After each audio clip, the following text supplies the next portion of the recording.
I seem to have piglets going missing. Right, here goes. It hasn't actually been a week, but I am going to let the sheep out and see if these two will stay around. So I don't know where Henry is. He's been jumping over that back fence. So I don't know where he is, but we're going to see if they stay in this area.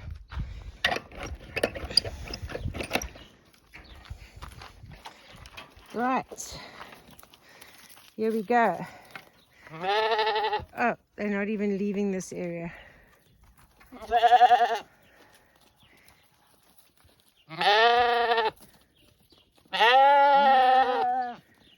Oh, they don't want to get out.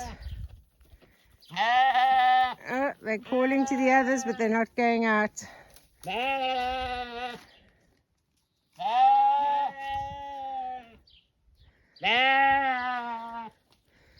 Oh dear. They're too scared to go out of this enclosure. You got to follow the other sheep. That's what sheep do. They follow other sheep. She's a good girl. She's coming to fetch them. They've come to fetch them. Oh, they're still too scared to walk. There you go. You're going to follow Betty. You're going to follow Betty and the others. Oh. This. Come on, Freckles. Oh, Freckles. The gate is here. You've missed them. Freckles. Come. Yeah. Freckles. Under. Hey, under. Oh my goodness, they've run off and now she didn't go through the gate. Now she's left behind and is frantic. Come, Freckles.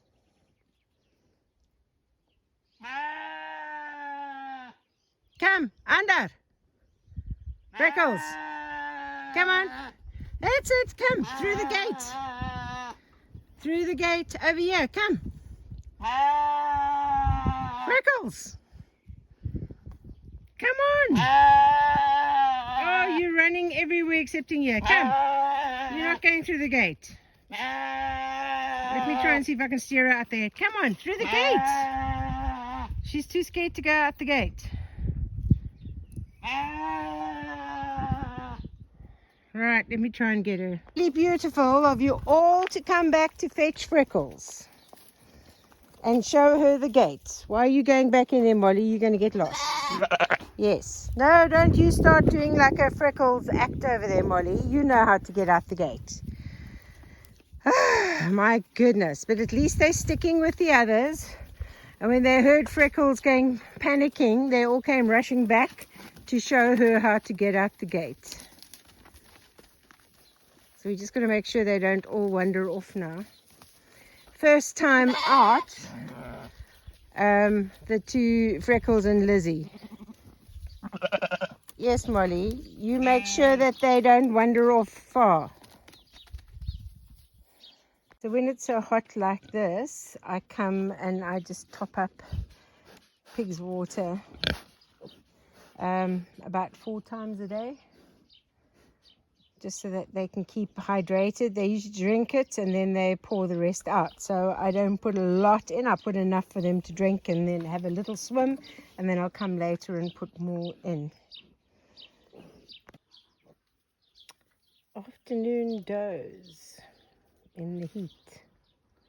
They found a nice cool spot.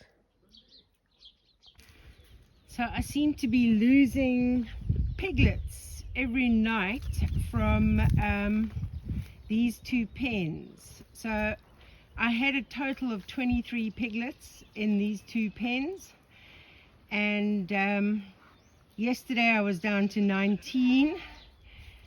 This morning it seems to be down to 17. That like the little black and white one that Blueberry had is gone, so that one was easy to sort of recognize. So I've got to, I think there's a fox or two foxes coming in at night and taking a piglet each time. So this will just keep on going until there's no more piglets left here. So I've got to think how I can address this, because the mothers don't seem to be chasing the fox away. Like at night they're sleeping, but I've got to think I need to sort of move them, but where am I going to move them to where the fox isn't going to go hunting again? I've got to try and think about a solution to this, because the fox is obviously just coming in at night, fox or mongoose, whatever it is, but it's taking 2 piglets a night. That's what it's doing. So Rachel has set this all up now. We just haven't connected it because neither of us know how to connect it. So we've got to be able to connect the battery to the solar panel and the energizer to the fence, and we're not sure how to get that all working. So yeah, we got to sort that out. Are you coming for some love and scratches, Ruby? Ruby's very affectionate. Hey, very affectionate. I'll let you out when it's not so hot.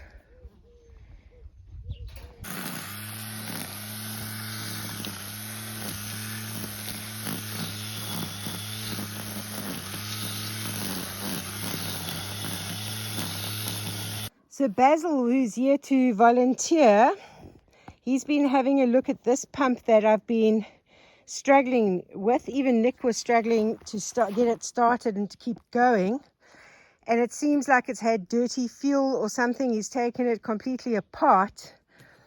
But I think what we're going to probably do is see if we can move the other pump from the other well that I'm not using and bring that here, and then this one can be maybe tinkered with, not connected. But because I definitely need to be able to pump water from the water mine into the IBC tanks here. So we're going to try with the pump that I'm not using at the very bottom well that I'm not using at the moment. As you can see, the water mine is still very, very full. And because it's sort of spring fed, that once we take the water out, it'll start filling up again. So we really need to be taking this water out.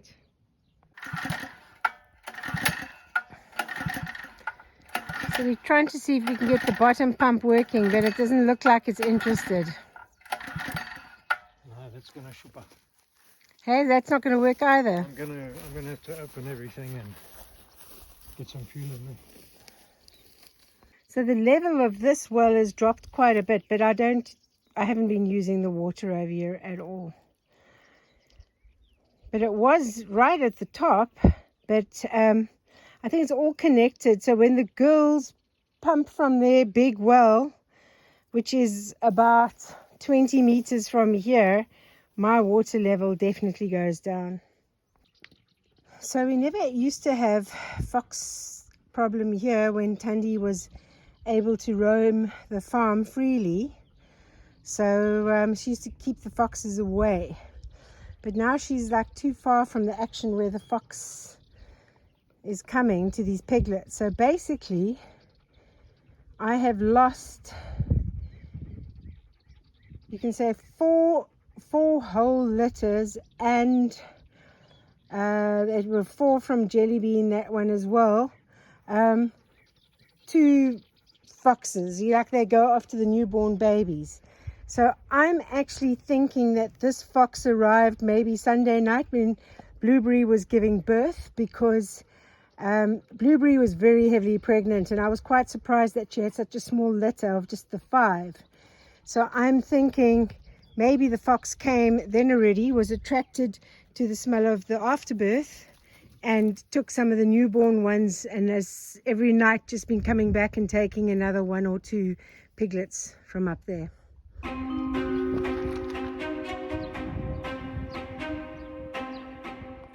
my solar power system in the shed is working very, very well to charge the Ryobi batteries. Now I've got stuff ready. I'm going to make another, it's ready to add more water. I'm going to make another batch of fermented feed.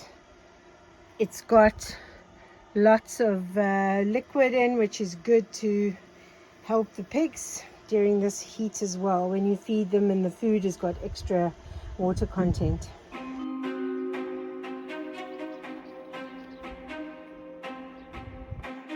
So the other thing I'm going to try is I have an array of these little solar powered lights. Some of them, I know that one, and that one are definitely motion sensor ones. I'm not sure about the others.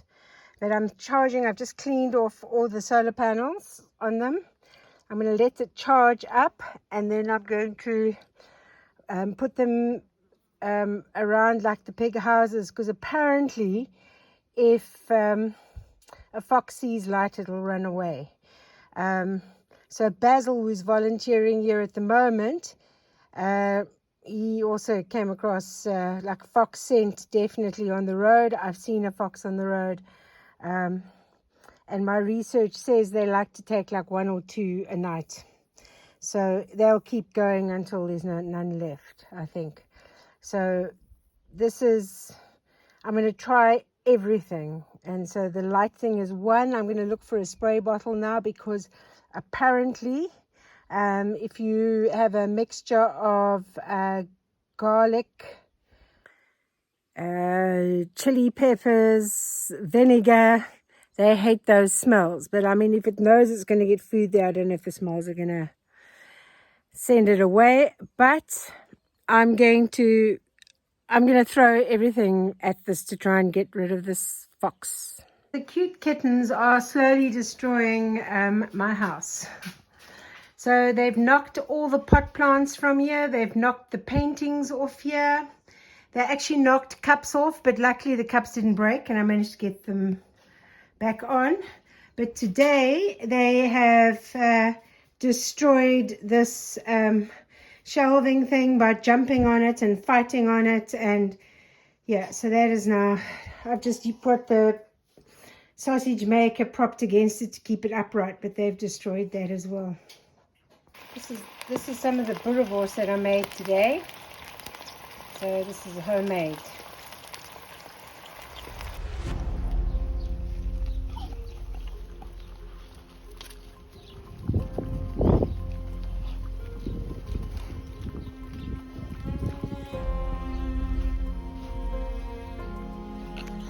So last night we did 3 things.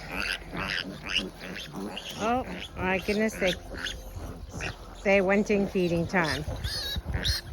But we did 3 things last night to try and stop this fox from taking a piglet or 2 every night.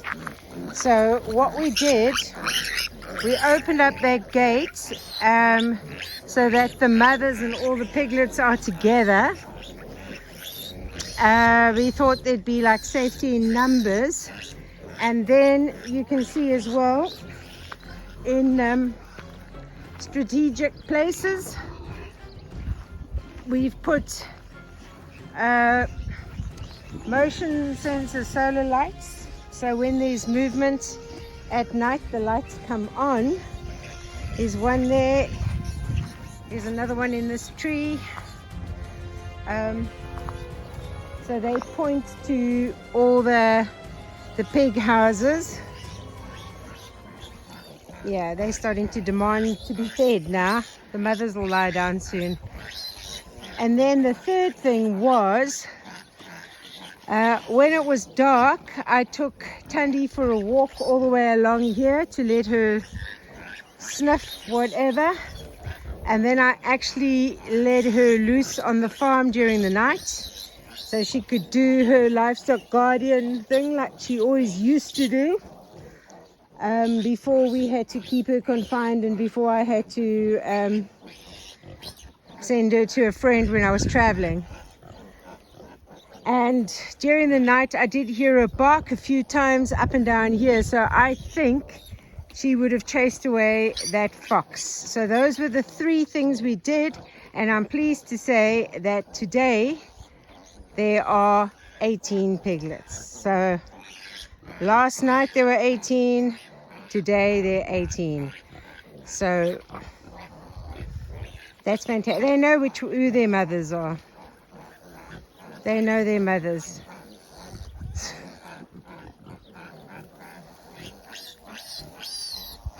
Oh, angry, hangry.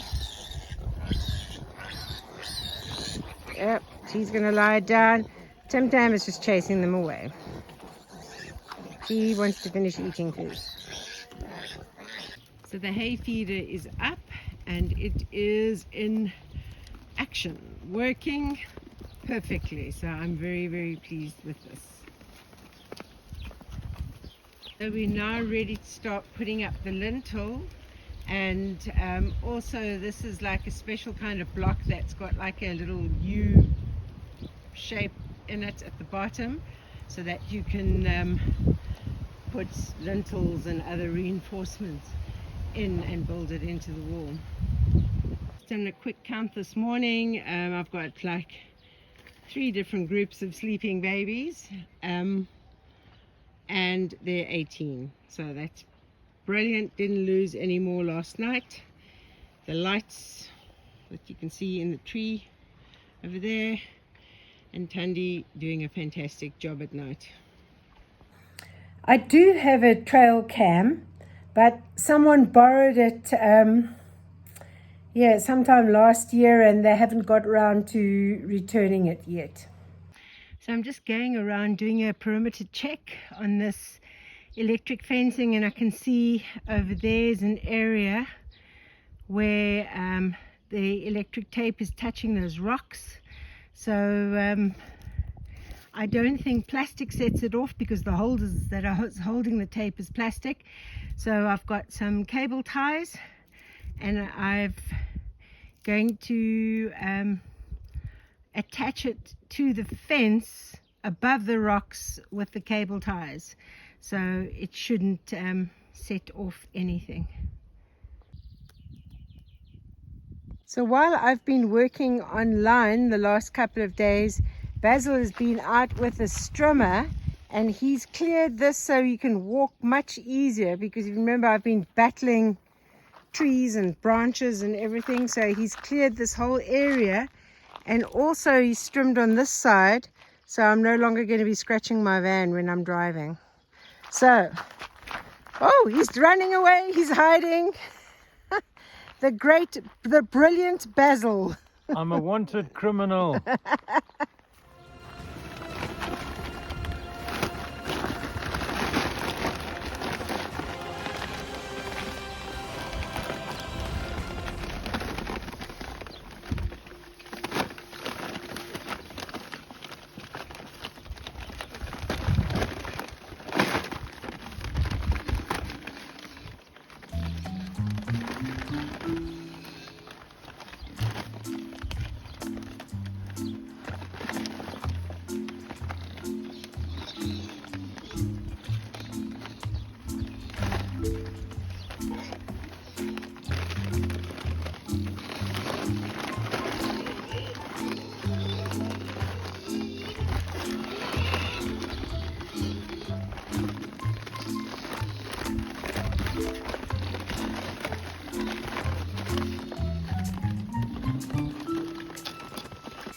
These little ones are now starting to eat solids, doing their mothers with eating. This electric fence has been a team effort.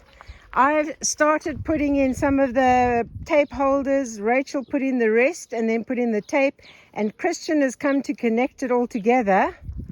And Basil is the criminal. Yes, Basil he's clearing the vegetation away from the tape.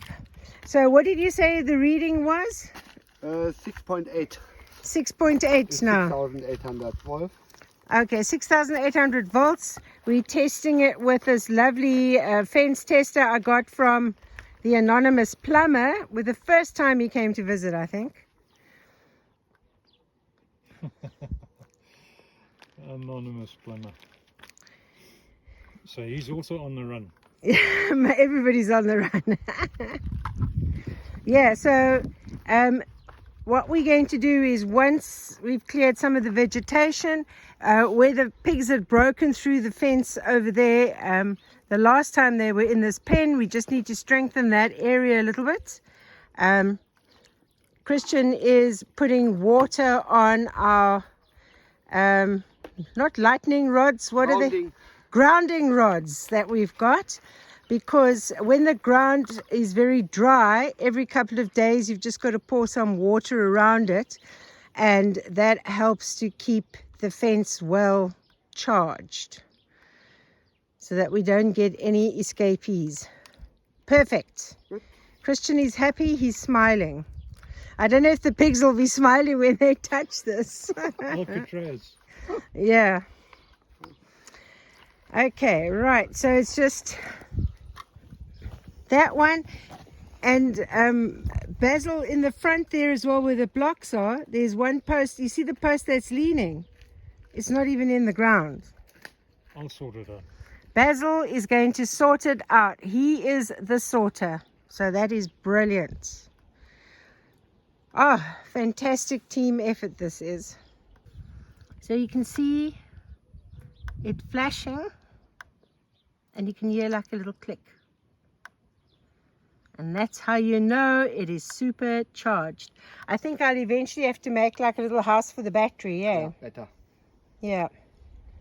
So I have some homemade boerewors that I'm giving Christian as a thank you for helping me with that fence. Tandy, Tandy, you are such a good girl. Yes. Livestock guardian dog number 1. So I'm hoping we solved the mystery of the missing and disappearing piglets.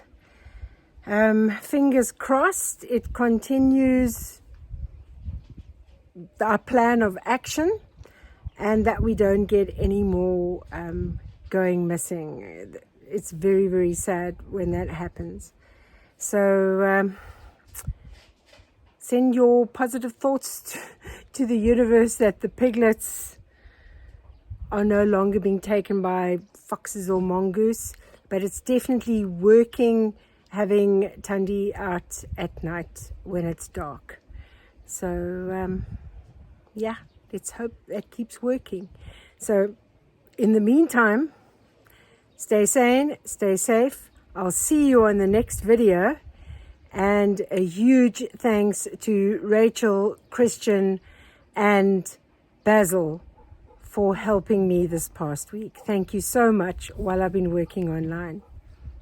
Such a good girl, such a good girl, such a good livestock guardian dog, such a good girl, such a good girl, such a good livestock guardian dog.